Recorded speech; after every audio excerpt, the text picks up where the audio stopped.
Do you have any kind of activity that you just really enjoy, that you are passionate about?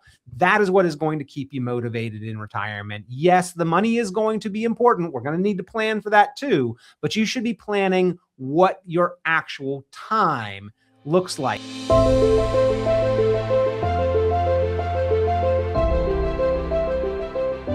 Hey, Peter, good to see you. Welcome back, everyone. Anybody who knows me knows I love a good checklist. So today we have a retirement readiness checklist, steps to prepare for the next chapter. And you need to start planning now for the lifestyle you want and what you will need to financially get there. And step number one, Peter, you say, define your retirement. And we are not talking about your budget here. We're talking about a bucket list. Explain. I'm looking forward to retirement. I'm going to have all the free time. I can do whatever I want. Yes. But what is that? What are you going to do with all of that extra time? And a lot of people actually haven't thought this through to a great extent, or even at all. And then they get to retirement. They're a couple months in, they've been twiddling their thumbs all day when they would have otherwise been at work, and they have not found any kind of drive or motivation or purpose. It's not what we're designed for. We're not designed to sit around idly and rust.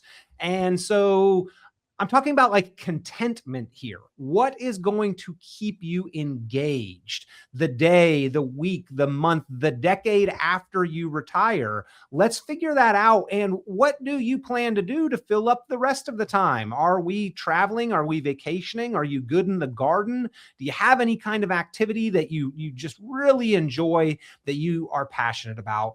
That is what is going to keep you motivated in retirement. Yes, the money is going to be important. We're going to need to plan for that too, but you should be planning what your actual time looks like. And if you got any of those bucket list kind of trips, don't put them off forever and ever, because someday should start today. We're not promised necessarily tomorrow. We should be doing some things. Right.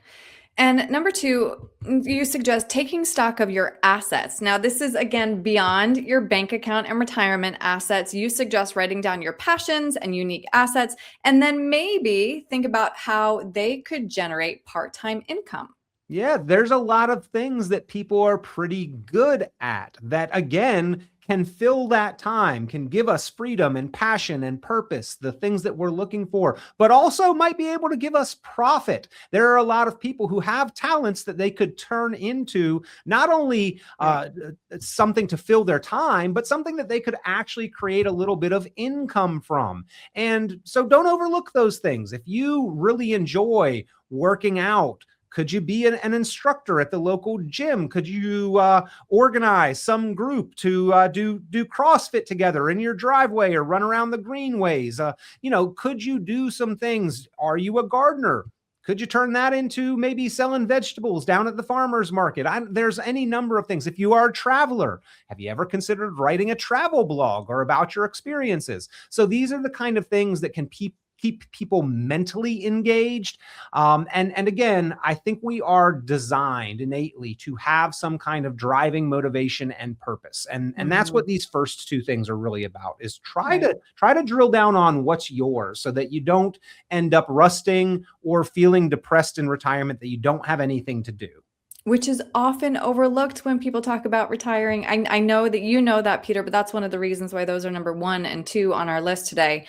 Step number 3, evaluate your health. Healthcare is often one of your biggest expenses in retirement. So start now to either stay or get healthy. Yeah, health is wealth, and that cannot be understated.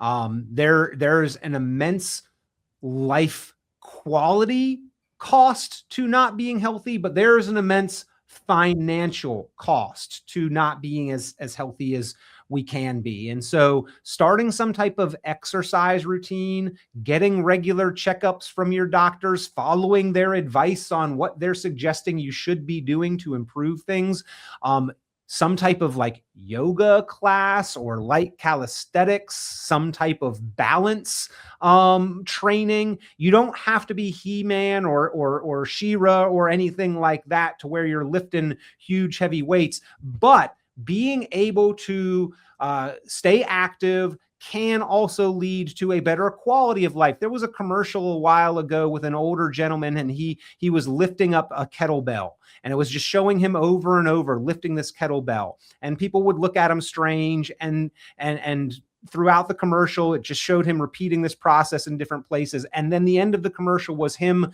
picking up his granddaughter at Christmas and lifting her up to the top of the Christmas tree, right? To put the star on. There are just things that we want to be able to maintain our ability to do as far as activity wise, and staying in shape and staying healthy and in the knowledge and control of our health is vitally important, not to mention the financial implications of healthcare and retirement. Create those habits now. Yep. All right, next up, let's talk finances now, Peter, Create a retirement budget. What does this mean though? Well, we need to have an understanding of what life costs us.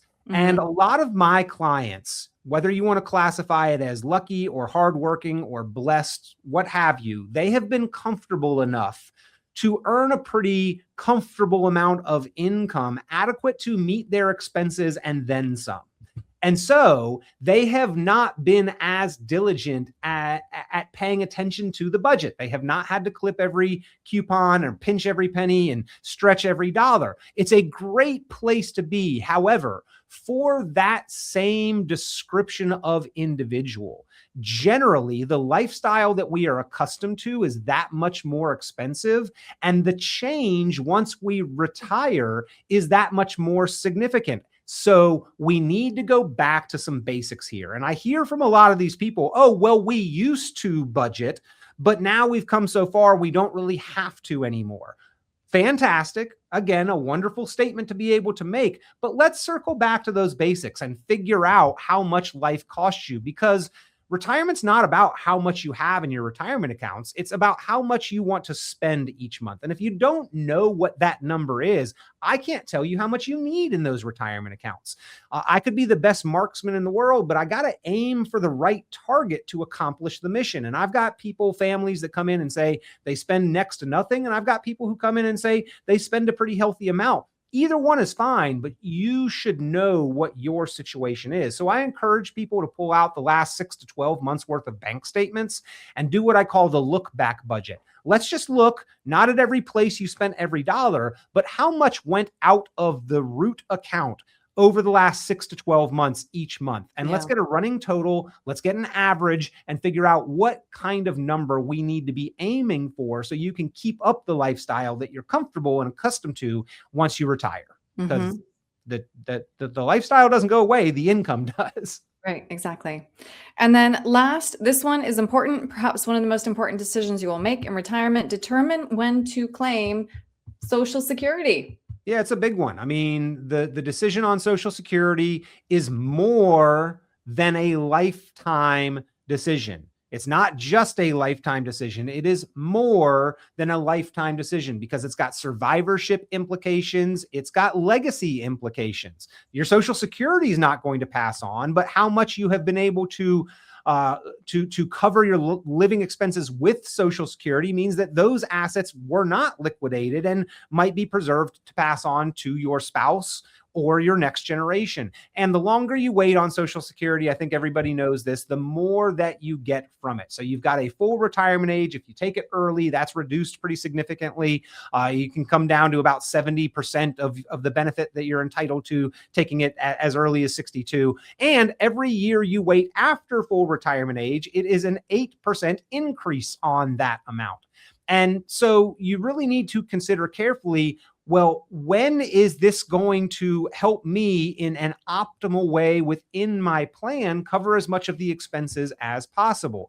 And how do I coordinate this benefit with my spouse? You have spent 30 or 35 years earning your Social Security, earning as much as you are entitled to. It's absolutely worth 30 minutes to an hour to make sure you're making a good decision on that. And so financially speaking, this is one of the root foundational issues that we help almost everybody with that comes into the office. And if it's nothing more than this, it's worth the time, because a different Social Security claiming can be several hundreds of thousands of dollars over the course of retirement. That's money that either comes from Social Security, you have to pull from your personal investments or just isn't there at all. And so I know which one of the three I would prefer. And most of the people that I talk to would prefer as well. So we'll help you with your Social Security decision, claiming, timing, organizing the benefits, which, by the way, the folks down at the Social Security Administration office don't do. They will take your order. They'll give you some information on the day that you show up. They don't know the rest of your financial situation. They don't take on the liability of making advice or guidance or recommendations on if it is the best day. They just file your benefits on the day that you show up, not tell you if it's the best day to claim. So get some education on this one and think about the rest of the what life looks like, I think are covered in these 5 tips. Exactly. Yes. No. 5, I think, almost easily tackleable checklists. You know, this is always nice when you get to cross it off the list. The old saying is easier said than done. Some of these that tips, too, right? That too. Especially that and budget if you part. need any help with it, give us a call. We'd love to help you through. How do we get you, Peter? How do we reach you? Yep. 919-300-5886. 919-300-5886. You can also text your name to that number, 919-300-5886, or online, RichonPlanning.com. We'd love to hear from you, help in any way we can. Great. Peter, thank you for your time today. Thanks, Aaron.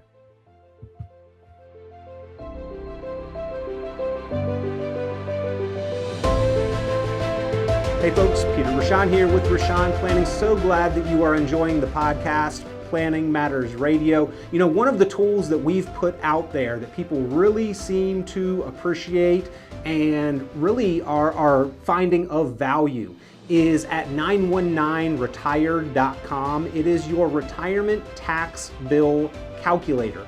If you've got any kind of retirement account, your tax deferred, 401k or IRA, this is the website, this is the resource where you can go, you can plug in your own numbers, your information, you can slide the tool calculator up and down for your tax rate or your amount of savings and see what your tax bill is likely to be if you default and defer to the IRS's plan versus what you could potentially bring that tax bill down to. A lot of times it is a very significant savings. So if you have not yet, go to the website 919retired.com, run your numbers on the retirement tax bill calculator.